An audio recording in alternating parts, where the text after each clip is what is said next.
Amy Marcos na ipatawag na at bigyan ng pagkakataon sa Senate Blue Ribbon Committee si Ginoong Saldico at ang dalawa nito mga assistants na nagme-maintain di umano ng ledger o blue book. Ito ang wow trending. Bubuksan na ang Blue Ribbon Committee. Tatanggalin lahat ng takip sa flood control corruption. Ipatawag ang 18 Marines. Si Saldico ang mga birsamin.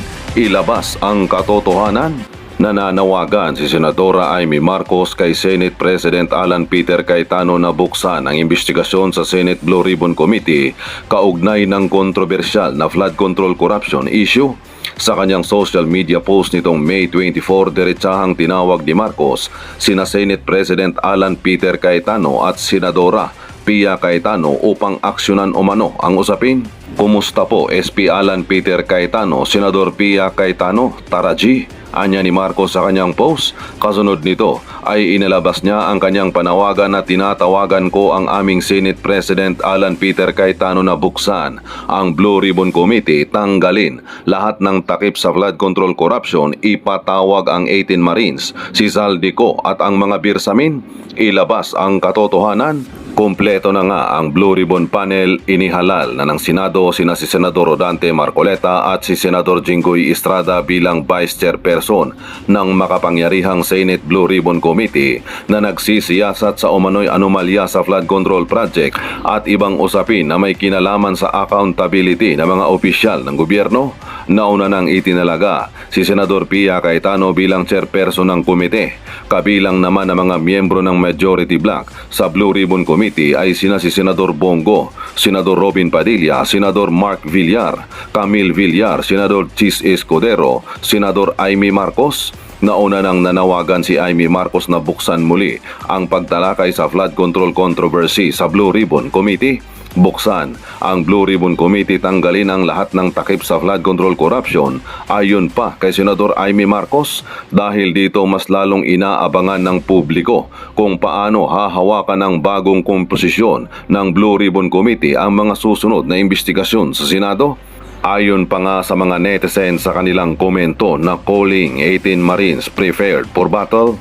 Umpisahan nyo na para malaman na ang katotohanan dahil nung si Pinky Lacson ang Blue Ribbon medyo halatang may pinagtatakpan. Ang hiling lang naman ng sambayan ay patas na pag-iimbestiga. Huwag nyo nang patagalin para malaman ang tunay na mastermind. Tama po yan para malaman na kung sino talaga ang mga sangkot na dapat managot sa nakawan ng pera sa ating bayan. Umpisahan nyo na malaman ng taong bayan kung sino-sino ang involved sa flood control scam. Sana may session agad tapos unang ipatawag si Saldico, Gutesa at 18 Marines. Palapit na ang exciting part. Yan yung dahilan kaya ayaw nilang mapalitan kasi ayaw na nilang balikan ang flood control issue. Eto, binalikan. Galit na si Itbulaga Soto. Magre-resign na yan. Umpisahan na, imbestigahan ang mga pumaldo. Kabado na siguro ang mga maletaga ngayon. Ngayon, pag-uusapan po natin itong inihayag na panawagang paghamon ni Senator Amy Marcos, no? Yung sinasabi ko kanina na tinaguri ang the prodigal sister ni Bongbong Marcos Jr. Senator Amy Marcos ay hindi na po nagpatumpik-tumpik sa kanyang panawagan sa kasalukuyang Senate President Alan Peter Cayetano. At kanyang binanggit na nararapat po na muling mabuksan ang investigasyon sa Senate Blue Ribbon Committee patungkol po sa iskandalo ng malawakan at malubha at talaga namang nakakalunos-lunos na pangungurakot at pandarambong sa pundo ng mamamayan. Diyan po sa tinatawag na the scandal of the century, the flood control sindikato nila Marcos at Romualdez. Wow! And we're talking about 1.9 trillion pesos estimated na pundo mula sa dugo at pawis ng mga buwis ng mamamayan na nilustay ni Waldas at kinamkam, dinorobo at kinulimbat at sistematiko po na pinagkakitaan sa pagnanakaw ng pundong ito sa ilalim ng tinatawag ni Ginoong Saldico na sindikato ni Marcos at Romualdez. At ang panawagan ng presidential sister ngayon, Senator Amy Marcos, sa pamunuan sa Senado, lalo na po kay Senator Alan Peter Cayetano, wag nang mag-alangan pa, ipatawag na ang 18 Marines o ang 18 brave soldiers nang sa ganun po ay mabigyan ito ng opisyal na plataforma ng pagbubunyag o revelation ng detalye kung paano nila dineliver ang mali-maleta, tunit-tuniladang mga pera mula doon sa pagbubudega ni Ginoong Saldico na naging boss nila. No? Yon, 18, the Brave 18. Pinanawagan na rin po ni Senator Amy Marcos na ipatawag na at bigyan ng pagkakataon sa Senate Blue Ribbon Committee si Ginoong Saldico at ang dalawa nito mga assistants na nagme-maintain di umano ng ledger o blue book tungkol sa mga deliveries na ito, partidahan, kung magkano ang napuntang bilyon-bilyon kay Romualdez, kay Martin Tambaloslos, kay Bongbong Marcos Jr., at sa mga alipores ng sindikato. So if Saldico and his 18 security personnel at ang dalawang assistants pa niya na sila Mark Tiksay at Paul Estrada ay makapagsalita sa Senate Blue Ribbon Committee, sigurado pong sasabog ang detalye kung papaano ang tinatawag na the criminal trails of the massive plunder of government fund ay nagawa at naisakatuparan po sa ilalim ng administrasyon ni Marcos at Romualdez. At mayroon pang idinagdag si Senator Amy Marcos. Ipinapatawag na niya ang mga Bersamin, referring to the former Executive Secretary Lucas Bersamin at ang kanyang apo na si Undersecretary dati Adrian Bersamin na tinatawag na si Little Boy. Mukhang may alam na si Senator Amy Marcos sa tono ng kanyang pahayag at panawagang paghamon na ipatawag na mga Bersamin. Mukhang nakakausap na ba ni Senator Amy ang maglolong ito? And Lucas Bersamin at itong si Adrian Bersamin, they are at the center of operational CAG. Ito yung pinakasentro ng kung paano sinasalo ang mga pondo at kinakamada. In fact, there were screenshots or digital print of the messages instructions ni Bongbong Marcos Jr. kay Adrian Bersamin na naipakita po nang lumapit si Little Boy kay Congressman Leandro Libeste. And ang detalye nito ay mayroon na pong panimulang affidavit na binuo si Adrian Bersamin, hindi pa na ilalantad sa publiko. At he was at the time acting on direct orders of Marcos na saluin at tanggapin ang bilyon-bilyones na pera na pinapartida-partida ni Saldico sa pagitan nila Marcos Jr. at nila Martin Romualdez and among other officials. So kung may bodigero sila Marcos at Romualdez mula doon sa mga kinakash advance, sa mga kontraktor at mga diskarte sa DPWH na pinapapasok kay Saldico, may mga bodigero din po si Marcos at isa dito ang pangalan ni Adrian Bersamin. Undersecretary ito ni Marcos para sa tinatawag na Presidential Office for Legislative Liaison. Ibig sabihin po nagdudugtong si Adrian Bersamin sa Kongreso, lalo na sa House of Representatives and sa Senado. Okay. Ngayon, maliban kay Adrian Bersamin at kay Lucas Bersamin na dating Executive Secretary ni Bongbong Marcos Jr., nais na rin po ipa-include ni Senator Amy Marcos ang isa pang pinaka-importante sa sistema kung paano kinakatay ang budget, paano pinapalabas ang mga unprogrammed appropriations by the trillions of pesos. Ito na si Marcos lamang ang may final authority paano gamitin ang mga unprogrammed appropriations na naging taguan ng maraming mga flood control na maanomalya at sinindikato ang kanyang dating budget secretary, Tatay Cesar Contapay, na si Amina Pangandaman. Wow! So ibig sabihin pala mga kababayan ay nais ni Senator Amy Marcos makita ang buong web of operations na ito. Kasi budget secretary, executive secretary, ang undersecretary na budigero ng mga sinasalo na mga pinagpaparti-partihan na dinurubo at kinulimbat na pera nila Marcos, Romualdez at nila Saldico di umano, si Adrian Yusek Bersamin. May isa pa po dyan, na dyan din itinatago, parang bankero din ang papel niya. Itinago ito ni Marcos dati sa loob ng Department of Justice. Ang pangalan niya po ay si dating Undersecretary Jojo Cades. Bata-bata to ni Marcos. I think he was into the inner staff, kung hindi man chief of staff ni Marcos Jr. nang naging senador si Marcos Jr. Si Jojo Cades po, nagkaroon ito ng posisyon bilang Undersecretary sa Department of Justice, pero ito po ang nagbibigay ng mga quota. Yung binanggit ni Ginong Saldico na nang nagdemanda si Marcos ng 100 billion pesos insertions, ang nagbigay po ng detalye ng instruction ni Marcos mula doon sa mahiwagang brown leather envelope na hawak-hawak ni Yusek Jojo Cades. Ang tinumbok ni Saldico ay si Jojo Cades. Ayan. At ito po ang mga tinatawag na working wheels ni Marcos. Si pangandaman sa budget, siyempre kasama din si Ralph Recto sa Department of Finance pa yan dati. And then ang maglulong Bersamin at itong si Jojo Cades.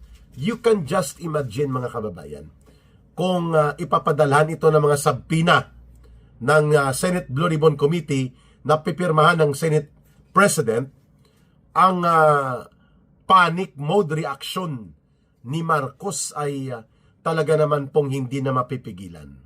Why?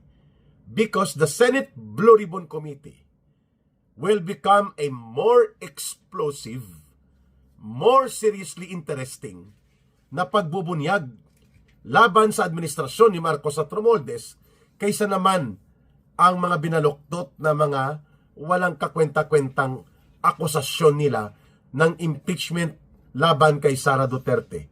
So the Sara Duterte impeachment trial will now become a secondary spectacle than the more serious at very damaging na pagbubuo ng Senate Blue Ribbon Committee investigation. Kaya mas nababahala at mas natatakot si Marcos Jr. at ang mga alipores niya sa sindikato dahil mas matakin nyo mga kaibigan, ilalahad ni Ginoong Saldico ang detalye ng nilalaman ng kanyang mga video revelations. 4 yun, di ba? Na magkakasunod na mga revelations. Mantakin mo, sasabihin niya kung paano ipinag-utos ni Marcos ang pagkakapirahan, 100 billion pesos noong 2025, paano ginamit ang mga flood control, ano ang naging role ni Lisa Araneta, ang mga pangungulimbat sa customs, sa Bureau of Internal Revenue, ang role ni Sandro Marcos. Saldico knows a lot sapagkat hindi po siya ordinaryong sindikato lang ni Marcos at Romualdez. Siya po ay nasa tinatawag na inner circle or yung tawag na inner sanctum. Saldico for almost 3 years had been part of the deep inside operations of the sindikato ng pangungulimbat, pangungurakot at pandarambong nila Marcos at Romualdez. And that is why Saldico escaped. Dati pinaiskapo siya. Tinuluyan na lang niya mag-iskapo dahil pinagbabantaan po si Saldico ni Martin Romualdez na babarilin kita kapag nagsalita ka. Those were the words of Saldico. At ngayon, itong kolokoy na Ombudsman Boyeng Rimulya, hindi man lang nagsampa pa ng anumang formal na kasong kriminal kay Martin Romualdez. At walang investigasyon or case build up against Marcos Jr. in spite of the fact na naghuhumiyaw ang mga nagsasalimbayan na mga ebidensya. Kaya naman, timing na timing ang nagiging panawagan ngayon ni Senator Amy Marcos for the Senate, led by Senator Alan Peter Cayetano, as the Senate President, magpalabas na po ng notice ang bagong chairperson ng Senate Blue Ribbon Committee sa katauhan ni Senator Pia Cayetano at ganon din po si Senator Alan Peter Cayetano bilang presidente sa Senado, nang sa ganon po ang totoo at hindi po mapipigilan na pagsambulat ng mga detalye at mga pagpapahayag ng nilalaman kung paano po nangyari ang iskandalo ng malawakan at sistematikong korupsyon at ang tinatawag na monumental restoration of plunder and massive corruption will be given details at the Senate Blue Ribbon Committee. We can just imagine manginginig dito si Tito Soto at si Ping Lacson, haharang-harangin nila ito sapagkat itinukoy sila nitong mga 18 brave soldiers dati, mga ex-soldiers, ex-marines karamihan, na nag-deliver ng taglilimang maleta at pati yung iba pa na mga opisyal ng gobyerno. At magsasalita in an official Senate Committee on Blue Ribbon at magkakaroon ito ng bigat ng legislative inquiry at magiging opisyal na record po ang kanilang salaysay kung ikukumpara sa dinideny po ng media, ng mainstream media, ang kanilang pagkakaroon ng nilalaman ng kanilang mga inihayag kung ikukumpara na ito ay mabibigyan ng katuwiran at ng matino na pagbubunyag in an official legislative inquiry na makikita po ng buong bansa. Imagine kung hindi manginginig niyan si Marcos. Kaya walang binatbat yung Senate impeachment trial nila kay Sara Duterte. Hindi makakaporma po yan kasi nakita na natin kung gaano kabaluktot at kawalang laman ng katotohanan ang mga fishing expedition at ang ala mini kangaroo court trial na ginawa po sa House of Representatives ng mga alipores ng sindikato ni Romualdez at nila Marcos doon sa House Committee on Injustice. Ulitin lang nila yon sa Senate trial. Wala naman pong laman. Wala naman pong naniwala na mayoriyang mamamayang Pilipino kung ikukumpara dito sa trillions of pesos na ngayon ay mabibigyang buhay na detalye sa Senate Blue Ribbon Committee. Aagawan po ng billing of importance in the public show ng Senate Blue Ribbon Committee, maisasalang po indirectly into the public trial ngayon si Marcos at si Romualdez na hindi nagawa dahil tinulugan yan at hinarang yan nila Ping Lacson at nila Tito Soto at hindi rin po yan nakaporma sa House of Representatives. And now this time, it's the prodigal sister, Senator Amy Marcos, calling on the Senate, magkaalaman na, isiwalat na. Ang dapat isiwalat, isambulat na. Ang dapat isambulat. Doon ang sukatan ng tatag ng pamumuno ni Senator Alan Peter Cayetano at ang tatag ng pagkakaisa ng tinaguriang the new brave 13 senators. Minus Bato de la Rosa right now dahil po nagtatago siya sa pandudukot o illegal na mga hakbang na gagawin sa kanya upang siya ay maipatapon sa ICC bogus detention facility na yan. So naintindihan natin yan. But right now, there are 12 remaining na mga actually present sa Senado na pwedeng magtulak. 12 versus 11 yan eh. So syempre, debate yan. Pag-uusapan yan kung makakatayo na bang 12 sa botohan na ituloy ang Senate Blue Ribbon Committee kasi actual voting naman ang kukunin mo na majority